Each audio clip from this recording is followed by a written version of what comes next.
Good morning dear students. तो आगे बढ़ते हैं हम। इससे पहले जो हम लेक्चर कर रहे थे, जो टॉपिक कर रहे थे, वो था हमारा फोटो इलेक्ट्रिक इफेक्ट। ठीक है, उसके अंतर्गत हमने क्या देख लिया था कि फोटो इलेक्ट्रिक इफेक्ट बेसिकली उसकी डेफिनेशन क्या है, उसके फंडामेंटल क्या है। फिर हमने एक एक्सपेरिमेंट परफॉर्म किया था और उस एक्सपेरिमेंट में क्या क्या ऑब्जर्वेशन मिले उनकी हमने क्या की थी, लिस्टिंग की थी। और बेसिकली उस ऑब्जर्वेशन के आधार पर ही हमने फंडामेंटल्स को लिखा था। और मैं उम्मीद कर रहा हूँ आपने इन जो भी लेक्चर मैंने अभी तक दिए उनको अच्छे से सुन लिया होगा, उनके शॉर्ट में आपने नोट्स बना लिए होंगे। किसी भी प्रकार की प्रॉब्लम आए तो आप ज़रूर कमेंट बॉक्स के रूप में या इंडिविजुअली ग्रुप पर भी पूछ सकते हो। ठीक है, तो आगे बढ़ते हैं। आज जो हम टॉपिक देखेंगे वो देखेंगे Einstein's photoelectric effect equation. ये नया नहीं है, बिल्कुल वही टॉपिक है, बस उसको क्या है, एक फॉर्मेट के रूप में हम लिख रहे हैं। बेसिकली मैंने आपको जो बताया था, एक चीज़ मैं आपको और बता रहा हूँ कि मैंने आपको पूर्व में दिए गए लेक्चर में ये भी कहा था कि आप सेकेंड ईयर में ऑप्टिक्स में जो मैंने एक इंट्रोडक्टरी लेक्चर लिखा है जिसमें मैंने लाइट के कैरेक्टर के बारे में बताया, उसको जरूर सुनने के लिए आपको कहा था। और आप लोगों ने सुना भी होगा, नहीं सुना तो उसको जरूर सुने, वो वेरी इंपॉर्टेंट है। वहाँ पर मैंने लाइट की नेचर कैसी है इनिशियल से लेकर के वर्तमान समय तक आप किस प्रकार से वहाँ तक पहुँचे, और फाइनली आपने क्या कहा कि लाइट हैज डुअल कैरेक्टर। आपने कहा कि जो प्रकाश है उसकी द्वैत प्रकृति होती है, अर्थात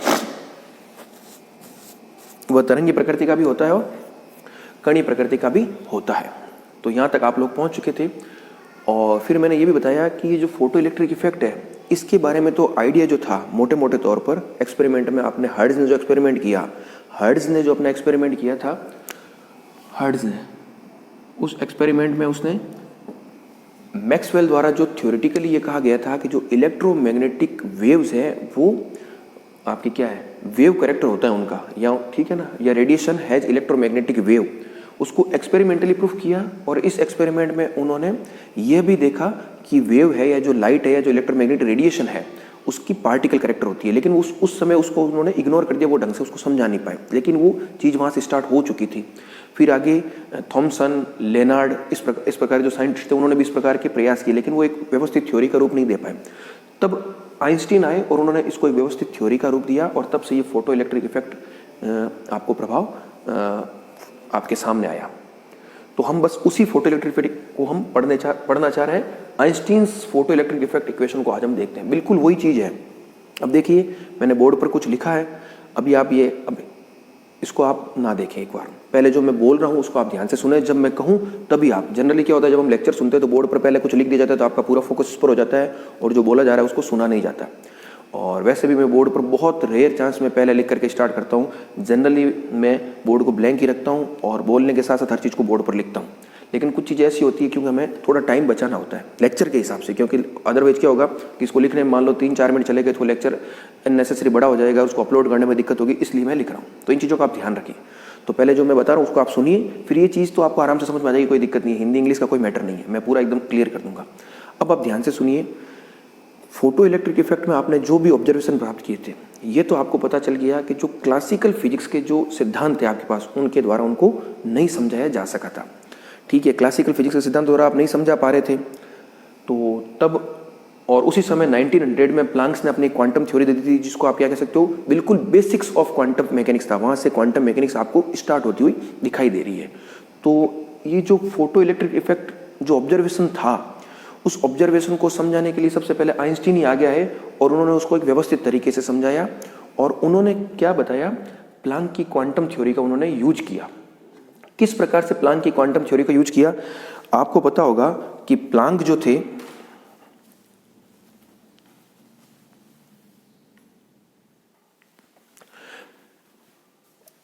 तो प्लांक ने क्या बताया था, प्लांक ने यह बताया था कि जो रेडिएशन है या जो इलेक्ट्रोमैग्नेटिक वेव है, रेडिएशन के बारे में, रेडिएशन की यह बताया था कि रेडिएशन की पार्टिकल करेक्टर होता है। रेडिएशन का क्या होता है, पार्टिकल करेक्टर होता है। प्लांक ने सबसे पहले ये बताया था। ठीक है, तो प्लांक ने जब ये बताया तो उन्होंने वो एक्सपेरिमेंट जो जिस आधार पर बताया, उन्होंने बताया था थर्मल रेडिएशन के आधार पर, क्योंकि इलेक्ट्रोमैग्नेटिक जो स्पेक्ट्रम होता है उसका पूरा एक ब्रॉडर व्यू होता है। तो उन्होंने केवल थर्मल रेडिएशन की बात की थी, जिसको आप कह सकते हो इंफ्रारेड रेडिएशन। तो उन्होंने क्या कहा था कि ये जो रेडिएशन है वो कणों से या पार्टिकल से मिलकर के बनी है, और वो जो पार्टिकल है उसकी कुछ एनर्जी होगी, उसका उन्होंने नाम दिया क्वांटम। क्या नाम दिया, क्वांटम। क्वांटम क्या है, energy of each particle, quantum और इस एनर्जी का मान भी उन्होंने क्या बताया, E=h बताया था। और इस प्रकार से खूब सारे अगर मान लो इस प्रकार के कण हो तो उनको उन्होंने नाम दिया quanta. Quantum is basically singular word and quanta is basically plural word, ठीक है ना। लेकिन उन्होंने थर्मल रेडिएशन के बारे में कहा था। फिर आगे आइंस्टीन ने उनके इसी आइडिया का यूज किया और यह बात की प्रकाश के संदर्भ में या लाइट के संदर्भ में। उन्होंने कहा लाइट भी क्या है, एक इलेक्ट्रोमैग्नेटिक वेव है या रेडिएशन है, और वह भी कणों से मिलकर के बनी है, और जिन कणों से मिलकर के बनी है उनको नाम दिया गया फोटोन। वो क्वांटम कहो चाहे फोटोन कहो, फोटोन पर्टिकुलर लाइट के लिए है, ठीक है ना। आप इंफ्रारेड के लिए फोटोन काम नहीं दे सकते हो। फोटोन का मतलब आएगा लाइट यानी आपके 3800 एंगस्ट्रॉम से लेकर के 7800 एंगस्ट्रॉम के बीच का जो स्पेक्ट्रम है वो आपका लाइट सोर्स कहलाता है, ठीक है ना, जिसको आप विजिबली लाइट कहते हो। तो क्वांटम कहो या फोटोन कहो, ठीक है ना। Quantum is broader word. Quantum आप किसी के लिए भी काम में ले सकते हो, फोटोन पर्टिकुलर लाइट के लिए आप काम में ले रहे हो। तो आइंस्टीन ने कहा भाई फोटोन से बनी होती है, और इस प्रकार के खूब सारे अगर फोटोन है तो उनको और जो टोटल एनर्जी है लाइट की वो क्या है, इसी प्रकार के खूब सारे फोटोन कणों से मिलकर के बनी है। तो यहाँ तक मैंने आपको बोला, आपको समझ आ गया। अब इस लाइन को एक बार आप देखिए, मैं बता रहा हूँ क्या कहा है। इन 1905 sir Albert Einstein apply Planck's quantum theory on light. जो प्लांक का क्वांटम सिद्धांत था उसको उन्होंने तो बात की थी रेडिएशन के संदर्भ में, उसको प्रकाश पर प्रयुक्त किया 1905 में, ठीक है। He proposed that light from any source comes in form of packets of energy called photons। अर्थात उन्होंने यह बताया कि किसी भी प्रकाश स्रोत से जो आपको क्या मिल रहा है, लाइट मिल रही है, किसी भी स्रोत से जो लाइट मिल रही है वह ऊर्जा के छोटे छोटे पैकेटों के रूप में है, जिनको क्या नाम दिया गया, फोटोन्स नाम दिया गया। इन पैकेट्स को क्या कहा गया, फोटोन्स। और पर्टिकुलर जो एक पार्टिकल होगा जिसकी ऊर्जा h नहीं होगी उसको नाम दिया गया फोटोन, ठीक है। तो उन्होंने ये बताया। फिर आगे उन्होंने क्या कहा, according to him the energy of each photon depends on the frequency of light source. यानी उन्होंने बताया कि जो फोटोन है, प्रत्येक फोटोन, उसकी जो ऊर्जा है वह किस पर निर्भर करती है, जो आपका लाइट सोर्स है उसकी आवृत्ति क्या है, ठीक है ना। तो ये बस बेसिक सिंपल सी चीज मैंने लिखी है। प्लांक के क्वांटम सिद्धांत का यूज किया तो आइंस्टीन ने क्या बताया, आइंस्टीन ने बिल्कुल वापस रिकॉल कर देता हूँ एक बार। आइंस्टीन ने जब अपने फोटो इलेक्ट्रिक इफेक्ट इक्वेशन के बारे में चर्चा की तो उन्होंने मैक्स प्लांक की क्वांटम सिद्धांत का यूज किया और उन्होंने यह बताया कि प्रकाश जो किसी भी स्रोत से प्राप्त हो रहा है वो ऊर्जा के छोटे छोटे पैकेटों के रूप में होता है जिसे फोटोन्स कहा जाता है, और प्रत्येक फोटोन की जो ऊर्जा है वो प्रकाश स्रोत की आवृत्ति पर निर्भर करती है। फिर प्लांक लॉ से आप क्या लिख सकते हो कि प्रत्येक क्वांटम या फोटोन की ऊर्जा को आप कैसे लिख सकते हो, E=h न्यू। उन्होंने क्वांटम की बात की थी और आइंस्टीन ने इसी क्वांटम को यूज कर लिया लाइट के लिए। तो लाइट के लिए क्या हो जाएगा, चाहे आप फोटोन की ऊर्जा जाएगी, क्या हो जाएगी, photon energy, single photon energy, एक फोटोन की ऊर्जा है, जहां न्यू क्या है, फ्रीक्वेंसी ऑफ लाइट सोर्स, और h क्या है, प्लांक्स कांस्टेंट, जिसका मान क्या होता है आपका, इसका मान होता है 6.62 × 10⁻³ जूल सेकंड। जब भी आप थ्योरेटिकल एग्जाम में इस तरह से लिखे तो एकदम क्रिस्टल क्लियर लिखें, हर चीज को लिखें, ये क्या है वो भी लिखें, ये सब क्या है इसको बिल्कुल डिनोट करें, इसका मान क्या है, इसकी यूनिट क्या है, सब कुछ लिखें। आपका आंसर एकदम व्यवस्थित होना चाहिए। तो यहाँ तक आपको समझ में आ गया। फिर आगे आइंस्टीन ने क्या बताया, इसको आप ध्यान से सुनना, यहाँ तक कोई दिक्कत नहीं। आइंस्टीन ने फिर यह बताया कि जब इस प्रकार की ऊर्जा युक्त फोटोन्स, ठीक है ना, इस प्रकार के ऊर्जा युक्त फोटोन्स जब किसी धात्विक सतह पर, मान लो आपके पास कोई मेटल सरफेस है, ये क्या है, कोई मेटल सरफेस, मेटल सरफेस, जब इस प्रकार के फोटोन इस मेटल सरफेस पर इंसिडेंट होते हैं, ठीक है, तब क्या होगा, तब उन्होंने यह बताया कि ये जो फोटोन्स है इनकी जो ऊर्जा है वो दो तरह से प्रयुक्त होती है। दो तरह से कैसे होगी कि उन्होंने बताया कि इसका कुछ भाग तो धात्विक सतह में उपस्थित इलेक्ट्रॉनों को मुक्त करने में प्रयुक्त होता है तथा शेष भाग उन मुक्त इलेक्ट्रॉनों को गतिज ऊर्जा प्रदान करता है। ये आप बिल्कुल जानते हो, हम पहले चर्चा कर चुके हैं, लेकिन आइंस्टीन ने इस तरह से बताया, ठीक है। मैं इसको थोड़ा साफ कर देता हूँ, फिर आगे हम थोड़ा मैथमेटिकल पोर्शन है उसको हम नोट करते हैं। तो आप समझ गए होंगे आइंस्टीन ने क्या आइडिया दे दिया था, दो प्रकार से प्रयुक्त होती है, एक तो उसके इलेक्ट्रॉन को मुक्त करने के लिए, और आप जानते हो इलेक्ट्रॉन को मुक्त करने के लिए जो एनर्जी चाहिए वो क्या कहलाती है, आपकी वर्क फंक्शन कहलाती है। तो जो इंसिडेंट एनर्जी है वो दो तरह से प्रयुक्त होगी, एक तो वर्क फंक्शन के रूप में, और जो रिमेनिंग एनर्जी होगी यानी incident energy minus work function, वो जो रिमेनिंग एनर्जी है वो जो इलेक्ट्रॉन उत्सर्जित हुआ है उसको गतिज ऊर्जा प्रदान करने में प्रयुक्त होगी। तो आप क्या लिख सकते हो, आइंस्टीन ने क्या बताया, तो जो फोटोन एनर्जी है आपकी, वो दो तरह से प्रयुक्त होती है, एक तो आपके वर्क फंक्शन में और दूसरा काइनेटिक एनर्जी मैक्सिमम। इसको आप ऐसे भी लिख सकते हो, H nu is equal to phi, या न्यू इंसिडेंट लिखो, कुछ भी लिखो, एक ही बात है, phi plus kinetic energy maximum. और ये आपकी क्या है, famous Einstein's photoelectric effect equation. ये आपकी क्या है, the famous Einstein's photoelectric effect equation. ठीक है, अब ये मैंने मैक्सिमम क्यों लिखा, मैंने वहां आपको पूरी चर्चा कर दी, लेकिन इसको एक बार आप वापस ध्यान से सुन लीजिए। मैक्सिमम मैंने क्यों लिखा, एक तो मैंने आपको कोलिजन के आधार पर बताया था, दूसरा मैंने आपको क्या बताया था, आप ध्यान से सुनिए। जैसे मान लो कोई एटम है, ये आपका न्यूक्लियस हो जाएगा और इसके बाहर चारों तरफ जो डिफरेंट एनर्जी लेवल्स है उसमें इलेक्ट्रॉन क्या कर रहे हैं, घूम रहे हैं, चक्कर लगा रहे हैं। कुछ मान लो इलेक्ट्रॉन यहाँ पर है, कुछ इलेक्ट्रॉन यहाँ पर है, कुछ इलेक्ट्रॉन यहाँ पर है, इस तरह से स्थिति है। तो इलेक्ट्रॉन, जब हम कहते हैं कि इलेक्ट्रॉन को रिमूव करना, जैसे मेटल सरफेस से आपको इलेक्ट्रॉन को रिमूव करना है, तो रिमूव करना इसका मतलब इलेक्ट्रॉन कुछ आकर्षण बल से बंधा हुआ है। वो आकर्षण बल कौन सा है, ये नेगेटिवली इलेक्ट्रॉन और पॉजिटिवली न्यूक्लियस के बीच लगने वाला कूलम्ब अट्रैक्शन फोर्स। तो किसी भी इलेक्ट्रॉन को आपको रिमूव करना है तो आपको जिस अट्रैक्शन फोर्स से वो बंधा हुआ है उसके बराबर आपको ऊर्जा देनी पड़ेगी। इसीलिए मैंने आपको कहा था कि इस धात्विक सतह में जो इलेक्ट्रॉन है खूब सारे, उन सब का आवेश तो समान है 1.6 × 10⁻⁻19 कूलम, लेकिन उनकी प्रकृति या जिस बल से वो बंधे हुए हैं वो अलग अलग है। क्यों है, अब जो जितना न्यूक्लियस के नजदीक होगा उस पर आकर्षण बल का मान उतना ही अधिक होगा। क्यों, क्योंकि आप जानते हो कि जो फोर्स होता है वो डायरेक्टली प्रोपोर्शनल Q1 Q2 होता है और इनवर्सली प्रोपोर्शनल टू R² होता है। तो Q में तो कोई परिवर्तन नहीं है, न्यूक्लियस वही है तो उसका चार्ज सेम है, इलेक्ट्रॉन का चार्ज हमेशा ही सेम रहना है, तो इससे तो कोई फर्क पड़ेगा नहीं। लेकिन जो इलेक्ट्रॉन न्यूक्लियस के पास होगा, क्योंकि R क्या है, पॉजिटिव और नेगेटिव चार्ज के सेंटर के बीच की दूरी, तो जो इलेक्ट्रॉन न्यूक्लियस के पास होगा उसके लिए R कम होगा, उसके लिए R कम होगा, उसके लिए F ज्यादा हो जाएगा। ठीक है ना, तो उस पर आकर्षण बल ज्यादा है तो उसको मुक्त करने के लिए क्या आपको अधिक ऊर्जा देनी पड़ेगी। तो अलग अलग इलेक्ट्रॉनों को मुक्त करने के लिए अलग अलग ऊर्जा देनी पड़ रही है। फिर मैंने वहां पर एक चर्चा की थी कि जो वर्क फंक्शन होता है आपका, ये वर्क फंक्शन बेसिकली आप कैसे डिफाइन करते हो, इसको बड़े ध्यान से सुनना, अगर वहां नहीं समझा तो यहाँ बिल्कुल क्लियर हो जाएगा।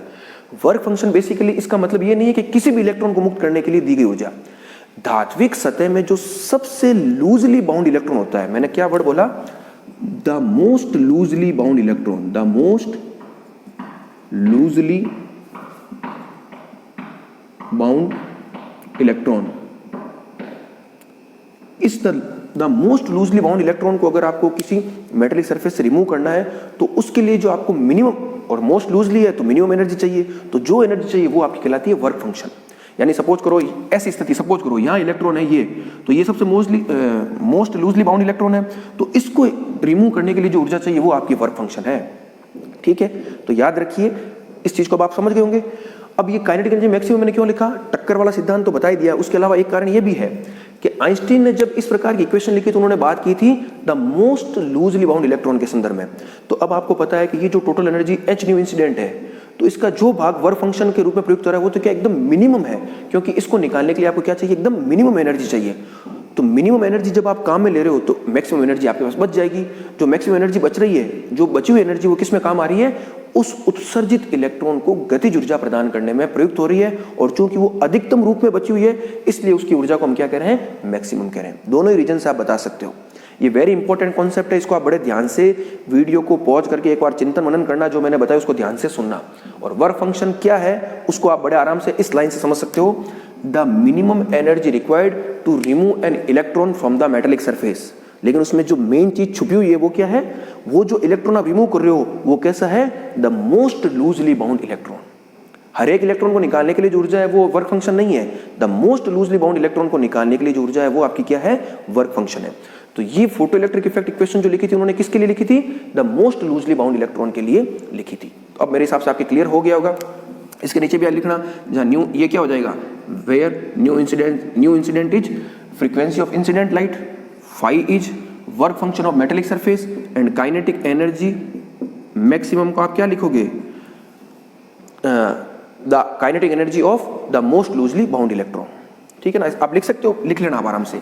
न्यू इंसिडेंट, मैं बोल देता हूं वापिस, nu incident the frequency of incident light, phi the work function of metallic surface and kinetic energy maximum is the kinetic energy of emitted electron which is most loosely bound.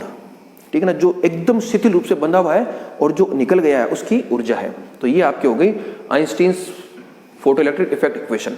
अब कुछ नहीं है, इसको हम अलग अलग रूप में लिखने का प्रयास कर रहे हैं, बस इक्वेशन यही है। अब मैं 3-4 और फॉर्म बनाऊंगा इसी से ही, ठीक है ना, आप आराम से उसको देखिए क्योंकि वो सब इसी तरह से पूछे जाते हैं।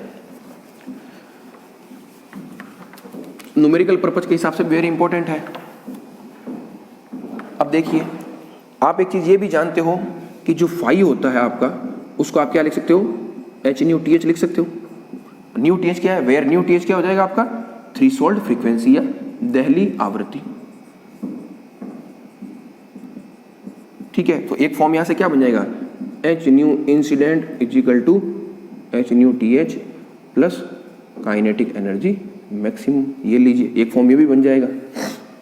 यहां से आप ऐसा भी लिख सकते हो, kinetic energy maximum is equal to H nu minus nu T H, ये भी इसका एप्रोप्रिएट फॉर्म है। यहां से भी आप लिख सकते हो kinetic energy maximum is equal to H nu incidents minus phi, ये भी बिल्कुल सही फॉर्म है, कोई दिक्कत नहीं है, बस अब सेम ही बनाना है। तो ये सारी चीज़ हो गई। अब अगर मान लो आपको लैम्बडा के रूप में पूछे तो आप एक रिलेशन जानते हो कि एच न्यू इंसिडेंट है, उसको आप कैसे लिख सकते हो, H C upon lambda incident. ठीक है, तो आप बिल्कुल इससे बनाना चाहो तो इस तरह से बना लीजिए, ये लो, H C upon lambda incident is equal to H C upon lambda T H plus kinetic energy maximum. ये फॉर्म भी सही है। अब इसको भी आप इस तरह से बना सकते हो, तो आप किसी भी फॉर्म में बना सकते हो। और एक चीज मैं आपको और बताना चाह रहा हूं, जो हमने न्यू टीएच की बात की थी, ठीक है ना, एक मिनट रुकिए,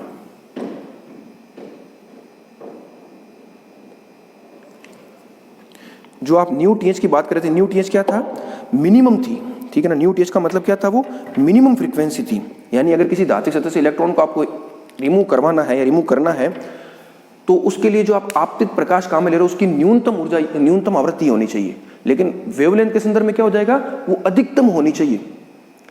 मतलब सपोज कीजिए, जैसे मान लो 5000 एंगस्ट्रॉम आपकी लाइट लैम्बडा टीएच है, तो इसका मतलब क्या है कि इससे कम तो आप कोई भी वेवलेंथ काम में लोगे तो उससे तो क्या हो जाएगा, फोटो इलेक्ट्रिक इफेक्ट स्टार्ट हो जाएगा। लेकिन इससे अगर अधिक काम में ले लिया तो नहीं होगा।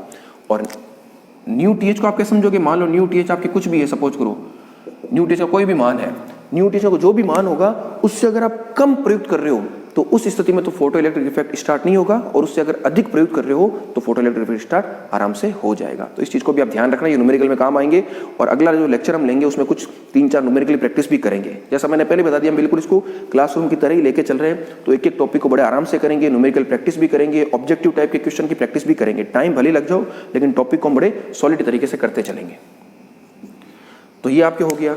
फिर एक फॉर्म आप और बना सकते हो, आपने एक स्टॉपिंग पोटेंशियल भी पढ़ा था, वो क्या था याद कीजिए। स्टॉपिंग पोटेंशियल आपने क्या बताया था, आपने ये बताया था कि जब आप पोटेंशियल का वो जो नेगेटिव डायरेक्शन में आपने जोड़ा था, यानी नेगेटिव डायरेक्शन में पोटेंशियल का वह मान जिस पर फोटो करंट का मान क्या हो रहा था, जीरो हो रहा था। और जीरो क्यों हो रहा था, आपने देखा था, जैसे ये मेटेलिक सरफेस थी आपकी, वो पूरा सर्किट था, यहाँ से इलेक्ट्रॉन चल रहे थे और यहाँ पहुंच रहे थे। जब यहाँ पहुंच रहे थे तो सर्किट कंप्लीट हो रहा था, और उस सर्किट के कंप्लीट होने के कारण क्या हो रहा था, सर्किट में करंट फ्लो हो रही थी, जिसको आपने नाम दिया फोटो करंट। और फिर आपने ये भी देखा था कि जब आप नेगेटिव डायरेक्शन में पोटेंशियल बढ़ाओगे तो इधर जो इलेक्ट्रॉन पहुंच रहा है वो क्या होगा, उसको कुछ थोड़ा अवरोध का सामना करना पड़ेगा, या उसकी गतिज ऊर्जा क्या हो जाएगी, कम हो जाएगी।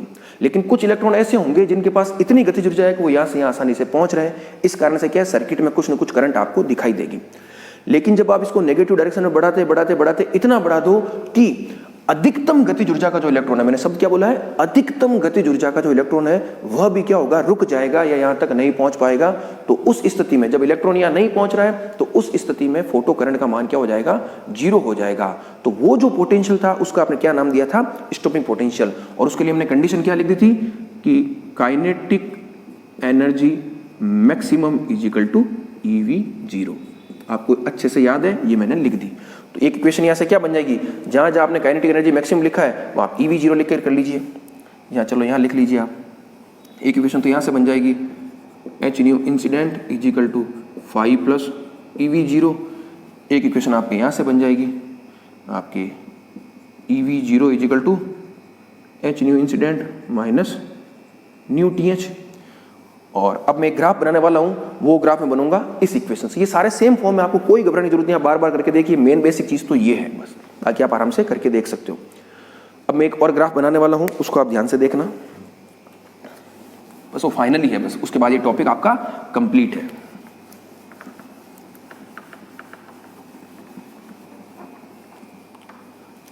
वो मैं जो ग्राफ बनाने वाला हूं, ये जो इक्वेशन मैंने लिखी, इसको अगर वापस लिख देता हूं, E V zero H nu incident minus H nu T H.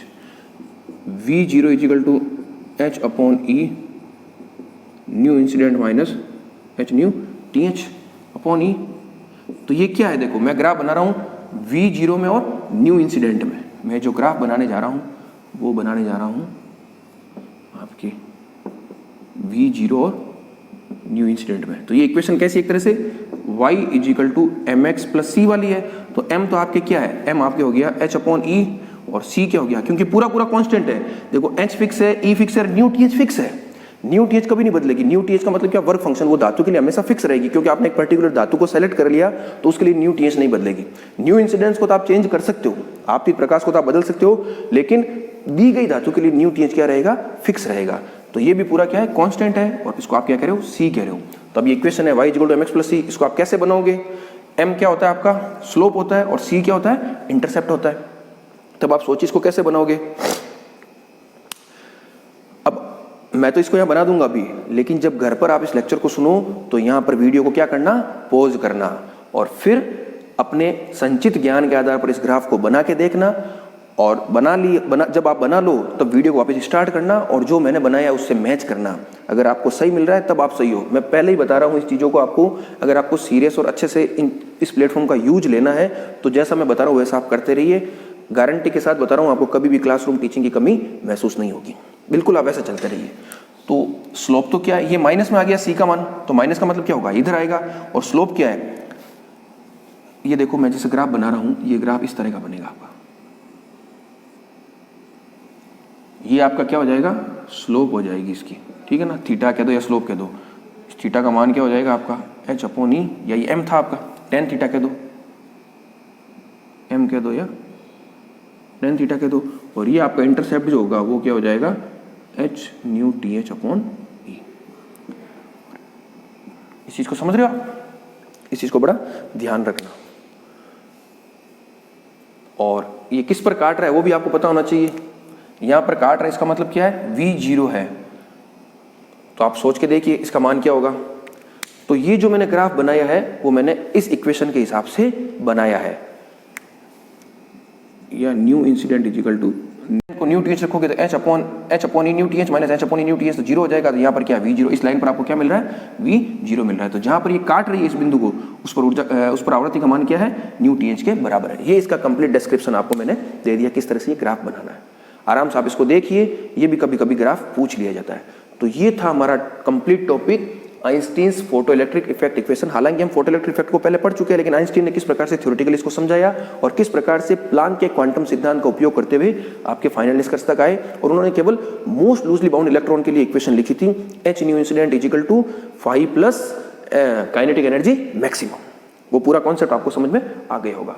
तो इस लेक्चर को मैं यहीं फिनिश करता हूं, और नेक्स्ट लेक्चर में हम इसी टॉपिक में कुछ न्यूमेरिकल प्रैक्टिस करेंगे। 1-2 दिन एक लेक्चर का ही काम होगा, उसमें 3-4 न्यूमेरिकल मैं आपको करवाऊंगा, तो उससे आपकी अंडरस्टैंडिंग और बढ़ेगी। तब तक आपका क्या काम है, जो भी टॉपिक पढ़ा है इसको बार बार अच्छे से रिवीजन कीजिए। और एक बार मैं पुनः बता रहा हूँ कि अगर आप प्रीवियस ईयर्स के पेपर देखोगे, आपके जो बीएससी के एग्जाम होते हैं, और उसमें अगर आप केमिस्ट्री का 3rd पेपर उठाओगे तो उसमें ये फोटो इलेक्ट्रिक इफेक्ट इक्वेशन बड़ा क्वेश्चन आपको आया मिलेगा, ठीक है ना। कहने का मतलब है कि जब आपकी क्वांटम मैकेनिक्स समाप्त होगी तो 70% आपकी फिजिकल केमिस्ट्री भी पूर्णतया समाप्त हो जाएगी।